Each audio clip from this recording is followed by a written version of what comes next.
राहुल गाड़ी साफ कर दी? माफ कर दीजिए साहब, नहीं किए हैं। 2 मिनट में खाना खा के कर देंगे। नहीं कोई बात नहीं राहुल, अगर तुम अपना लंच कर रहे हो तो तुम कंटिन्यू करो, गाड़ी पर कपड़ा मैं मार लूंगा। वैसे भी करना ही क्या है, एक कपड़ा ही तो मारना है। तुम आराम से खाओ, मैं कर लूंगा। पर सर आप क्यों मारेंगे कपड़ा? काम तो इसका है ना, इसको करने दीजिए। आप मालिक होके गाड़ी पे कपड़ा मारेंगे, देखने में कैसा लगेगा सर? आपको कोई जरूरत नहीं है सब काम करने की सर, और ये इसका काम है, इसको करने दीजिए। और तू इतनी जल्दी है क्या तुझे खाना खाने की? थोड़ी देर रुक के खा लेता, तुझे अच्छे से पता है ना बहुत बाहर जाने वाले हैं और तुझे अभी खाना खाना है। मैडम जी गुस्सा मत करिए, माफ कर दीजिए, हम अभी साफ कर देते। अरे रुको रुको राहुल, तुम्हें उठने की जरूरत नहीं है, तुम आराम से बैठ के खाओ। हर्षिता, आप में थोड़ी इंसानियत है कि नहीं? देख रही हो तुम, राहुल बारिश में बैठकर खाना खा रहा है। तुमने कभी बारिश में खाना खाया हर्षिता? तुमने नहीं खाया होगा, क्योंकि भगवान ने तुम्हें छत दी है, हर जगह तुम लग्जरी एंजॉय करती हो। तुम अपना खाना गाड़ी में खा सकती हो, हमारे कैबिन में खा सकती हो, अपने घर पर खा सकती हो। लेकिन वो बेचारा, यहाँ देखो ना, लेकिन वो बेचारा बाहर बारिश में खाना खा रहा है, और तुम्हें इस बात पे भी तरस नहीं आ रहा है। और जिस काम के लिए तुम राहुल को ताना मार रही हो ना, वो काम गार्ड का नहीं होता है, वो कार सफाई वाले का काम होता है, कार साफ करना। हमारा कार सफाई वाला आ नहीं रहा है इतने दिनों से, तो राहुल हमारी हेल्प कर रहा था ये काम करके। इसका मतलब ये नहीं है कि हम राहुल को इस काम के लिए डांटेंगे, उसने ऑलरेडी हम पर एहसान करा है वो काम करके जो उसका है नहीं। आपको कुछ पता होता नहीं है, आप बीच में बोल पड़ती हैं, लोगों को नीचा दिखाने लगती हैं। मानता हूँ कि वो गार्ड है हर्षिता, लेकिन इसका मतलब ये नहीं है कि आप अपने डेजिग्नेशन का फ़ायदा उठाकर किसी को भी कुछ भी बोलेंगी। सबसे रिस्पेक्ट से रहिए, समझी? और अब चुप रहिए, मुझे टोकिएगा मत। सर मैंने आपके अच्छे के लिए बोला था, मुझे क्या पड़ी है वरना। और ये थोड़ी देर रुक के खाना खा सकता था, वैसे भी दिन भर चरता ही रहता है बैठ के, कोई काम धंधा है नहीं इसके पास में। और तुझे थोड़ी देर रुका नहीं जा रहा था क्या? तुझे अच्छे से पता ना बॉस की मीटिंग है थोड़ी देर में, करोड़ों का डील होने वाला है, और तू यहाँ पे बैठ के चरने लग गया। अब बता गाड़ी कौन साफ करेगा? बॉस अपने आप साफ करेंगे क्या? पागल कहीं का। हर्षिता माइंड योर लैंग्वेज, बोल किस तरह से रही हो तुम? चरता है ये करता है। अरे हर्षिता वो सिर्फ खाना ही तो खा रहा है, उसने क्या ऐसी बड़ी गलती कर दी है? और मेरी कार अगर वो नहीं साफ करेगा तो मेरा कोई करोड़ों का नुकसान नहीं हो रहा है। प्लीज ओवर रिएक्ट मत करो। और कंपनी का ओनर मैं हूं, जब मुझे उसके खाना खाने से दिक्कत नहीं है तो तुम्हें क्या दिक्कत है? अब शांत खड़ी रहो, मुझे उससे बात करने दो। हाँ राहुल, कोई बात नहीं, तुम अपना खाना अच्छे से खाओ, मैं गाड़ी पे कपड़ा मार लूंगा, ठीक है? Don't worry. साहब सच में हमें भी अच्छा नहीं लग रहा है कि आप कपड़ा मारेंगे, बस एक रोटी बची हुई है, हम जल्दी से खाकर हम कपड़ा मार देते हैं। एक मिनट राहुल, ये क्या खाना खा रहे हो तुम? प्याज और सूखी रोटी, और साथ में कुछ नहीं है रोटी के? बस प्याज के साथ रोटी खा रहा हूँ, सब्जी वब्जी नहीं है हमारे। क्यों?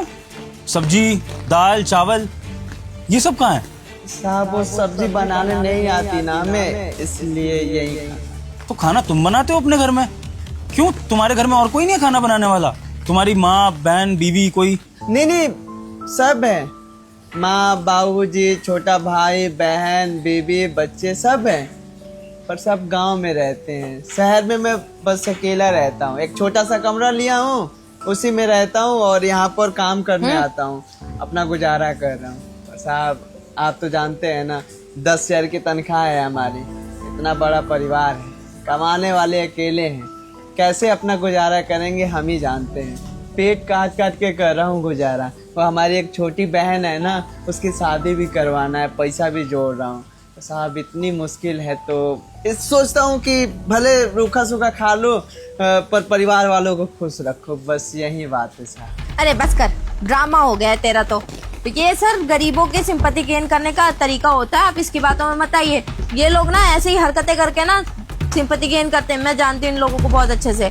अरे मेरे यहाँ भी 2-4 सिक्योरिटी गार्ड ऐसे ही हैं, फालतू की बकवास करते रहते हैं बैठ के, और ऐसे ही रोटी और प्याज लेके खाते रहते हैं कि हम लोग इन पे 2-4 पैसे एक्स्ट्रा दे दें। ये पागल बनाते हैं खाली हमारा सर, इनकी बातों में मत आइए आप। चलिए लेट हो जाएगा आपको मीटिंग के लिए। हो गया हर्षिता आपका? अगर हो गया हो तो मैं राहुल से बात कर लूं, क्योंकि शायद आप अपने बॉस की रिस्पेक्ट करती नहीं है। अगर आप करती तो मुझे बीच में दोबारा नहीं टोकती, ये बोलने के बाद भी कि आप बीच में नहीं टोकेंगी मुझे सिखा रही हैं आप कि किस पे भरोसा करूं, किसकी बात सुनूं या ना सुनूं। हर्षिता आपने देखी होगी दुनिया, और उस दुनिया में होंगे ऐसे लोग जो फ्रॉड करते होंगे, जो पागल बनाते होंगे, लेकिन मुझे अपने गार्ड पर पूरा भरोसा है कि वो मुझे पागल नहीं बना रहा है। तो प्लीज आप मुझे ज्ञान ना ही दे तो अच्छा होगा। अब चुप रहिए एकदम। राहुल सुनो, तुम्हें ये सूखा खाना खाने की जरूरत नहीं है, हमारी ऑफिस कैंटीन भी है जहाँ पर स्टाफ के लिए फ्री फूड होता है। तुम वहां पर आओ, दाल रोटी सब्जी चावल लेकर अच्छे से खाना खाओ, और कैंटीन में बैठकर खाना खाओ। इस तरह से बारिश में खाना खा रहे हो, बारिश का खाना तुम्हारे खाने में पड़ रहा होगा, तुम बीमार भी हो सकते हो राहुल। तो इसलिए राहुल ये तय रहा, मैं तुम्हें खुद परमिशन दे रहा हूँ कि जाओ ऑफिस कैंटीन में और अच्छा सा खाना खाओ, जाओ। जी बहुत बहुत शुक्रिया साहब जी। अरे सर, ये कैंटीन के अंदर कैसे खा सकते हैं? हम लोग भी वही खाते हैं। इसके स्टैंडर्ड में और हमारे स्टैंडर्ड में जमीन आसमान का फर्क है सर, आपको समझना होगा। मैं आपको स्टैंडर्ड दिखाऊं क्या मिस हर्षिता अभी, कि किसका क्या स्टैंडर्ड है? आपका स्टैंडर्ड इतना तो नहीं बढ़ गया होगा कि अपने बॉस के आगे कुछ भी बोल दे और अपने बॉस के आगे कुछ भी बोल दे और अपने बॉस की बात काट दे? नहीं ना, मेरा ऑफिस, मेरी कैंटीन और मेरी मर्जी के मैं किसको अलाउ कर रहा हूँ किसको नहीं। So please keep quiet for now. Rahul, कोई अगर तुम्हें रोके टोके, सीधा मेरा नाम लेना कि मैंने तुम्हें अलाउ करा। इस तरह से सूखा खाना खाने की जरूरत नहीं है। मैं अपनी मीटिंग के लिए जा रहा हूँ, जाकर ऑफिस कैंटीन में खाना खाओ और आराम से बैठ के जितना दिल करे उतना खाना खाना, और घर ले जाना हो तो घर भी ले जा सकते हो, ठीक है? जी शुक्रिया। चलता हूँ राहुल, ध्यान रखो अपना, फटाफट अंदर जाओ, बारिश में भीग रहे हो, बीमार हो जाओगे। जी चलो हर्षिता। साहब कितने अच्छे हैं ना, हमें भी कैंटीन में खाने का मौका मिलेगा पेट भर कर। अब बारिश से हट जाते हैं। सर, मुझे एक बात नहीं समझ में आई, उस गरीब सिक्योरिटी गार्ड को आपने कैंटीन में खाना खाने के लिए परमिशन कैसे दिया? आखिर हम लोग भी वहीं पे खाते हैं और सारे स्टाफ को मैंने बताया तो सबके सब ऑब्जेक्शन कर रहे हैं। आपको हम स्टाफ की प्रॉब्लम नहीं दिख रही है, खाली उस सिक्योरिटी गार्ड की प्रॉब्लम दिख रही है। ऐसा क्यों भला? क्यों? क्योंकि उसने रोना अपना सुना दिया, इसलिए? हम लोगों की लाइफ में भी प्रॉब्लम्स है, इसका मतलब ये तो नहीं कि हम सबके सामने गाते फिरे। अब वो गा रहा है, इसका मतलब आप उसके ऊपर सिंपैथी गेन करेंगे, जाहिर सी बात है। इसीलिए तो उसने ये ड्रामा किया था। सब कुछ मुझे अब समझ में आ रहा है। सर, मैं आपको साफ साफ बता दे रही हूँ, उसको अभी के अभी मना कर दो, क्योंकि हम लोग उसके साथ में बैठ के नहीं खा सकते हैं। हमारी इमेज का तो सोचो सर, और उसका स्टैंडर्ड कहाँ है, हमारा स्टैंडर्ड कहाँ है? वो हमसे बहुत छोटी पोस्ट में है। आप एक बार ये क्यों नहीं समझ रहे हैं? तो क्या हुआ हर्षिता, अगर वो आपसे छोटी पोस्ट पे है तो खाना खाने में पोस्ट देखी जाती है क्या? एक बात बताओ हर्षिता, तुम मैनेजर और असिस्टेंट लोग भी तो मेरे कैबिन में बैठ के मेरे साथ खाना खाते हो, तो फिर मैं अगर ये स्टैंडर्ड और लेवल की बातें करना शुरू कर दूं तब क्या होगा? मैं अगर तुम्हें एहसास कराऊं कि तुम मेरे नौकर हो जिन्हें मैं सैलरी देता हूं, और तुम्हारी कमाई और मेरी कमाई में कम से कम 3-4 गुना का फ़र्क होगा, फिर तुम खा पाओगे मेरे साथ खाना? अगर मैं ये रवैया रखूँ तो मैं इक्वालिटी दिखाता हूँ, तो तुम्हें भी इक्वालिटी दिखानी चाहिए मिस हर्षिता। तो सर, मैं ये कहाँ कह रही हूँ कि आप उसको खाना खाने के लिए मना करो। आप उसको खाना खाने दो, कैंटीन से निकाले, बाहर खा ले बैठ के, मुझे उससे कोई प्रॉब्लम नहीं है।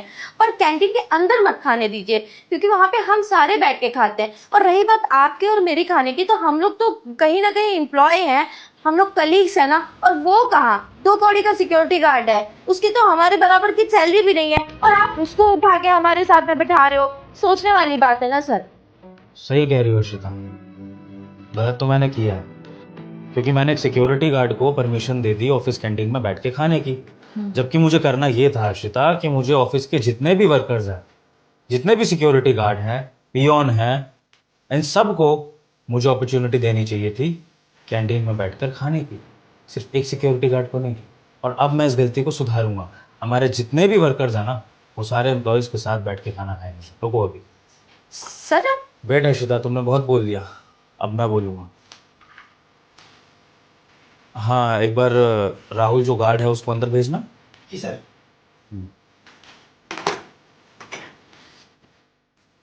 जी सर।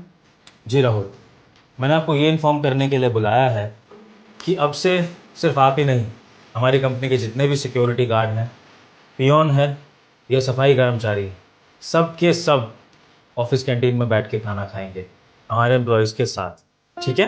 बहुत बहुत शुक्रिया साहब, बहुत बहुत शुक्रिया। सबको बता देंगे कि सबको कैंटीन में खाना है। और हाँ राहुल, अगर इस चीज़ से किसी भी एम्प्लॉय को प्रॉब्लम होती है तो उसके पास 2 ऑप्शन हैं। या तो फिर वो अलग से बैठकर कहीं खाना खा ले, अपना लंच अलग ले जाए क्योंकि उसको इस चीज़ से प्रॉब्लम है, और या तो फिर वो इस कंपनी को छोड़ दे, क्योंकि मेरी कंपनी में मुझे ऐसे एम्प्लॉयज़ चाहिए भी नहीं जो भेदभाव में बिलीव करते हों, जो किसी को नीचा मानते हों या किसी को अपने से छोटा मानते हों, और इस चक्कर में वो इंसानियत भूल जाए। मेरे लिए मेरा सारा स्टाफ इंपॉर्टेंट है। एक सिक्योरिटी गार्ड से लेकर मैनेजर लेवल तक सबकी इक्वल इंपॉर्टेंस है। तो सबका अधिकार है कि इस कंपनी में जो भी सुविधाएं दी जाएं वो सबको बराबर मिले, हर एक चीज की सुविधा। हाँ, सैलरी का फर्क होता है, वो काम के अकॉर्डिंग होता है, लेकिन इसका मतलब ये नहीं है कि कंपनी की सुख सुविधाओं से किसी को वंचित रखा जाएगा सिर्फ इस बेसिस पे कि उसकी पोस्ट कम है, उसकी सैलरी कम है। ठीक है राहुल, क्लियर है? जी साहब, शुक्रिया साहब, इतनी इज्जत और सम्मान देने के लिए बहुत बहुत शुक्रिया, क्योंकि इतनी इज्जत मिलती नहीं है कहीं। ठीक है राहुल, जाकर सबको ये इन्फॉर्मेशन दे दो, कल से ये रूल लागू हो जाएगा। जिस किसी को भी खाने वाने के लिए प्रॉब्लम होगी वो हमारी ऑफिस कैंटीन में आकर अच्छे से खाना खा सकता है। आपको कोई प्रॉब्लम है मिस हर्षिता इस रूल से? नो सर, मुझे कोई प्रॉब्लम नहीं है। गुड, होनी भी नहीं चाहिए। ठीक है राहुल, तो जाइए सबको इन्फॉर्म कर दीजिए, फिर कल मिलते हैं ऑफिस कैंटीन में। मैं भी आप लोगों के साथ ही लंच करूंगा। ओके जी, चलते हैं। जी मिस हर्षिता, उम्मीद करता हूं कि आपको इस कंपनी के रूल्स एंड रेगुलेशंस क्लियर हो गए हों। अगर आपको दिक्कत है इस रूल से तो बेशक आप किसी ऐसी कंपनी में जा सकती हैं जहां पर एम्प्लॉयज का भेदभाव होता हो, लेकिन इस कंपनी में अगर रहना है तो सबको इक्वली रिस्पेक्ट देकर रहना होगा। Got it? ओके सर, मैं समझ गई, सॉरी। जा सकते हैं आप।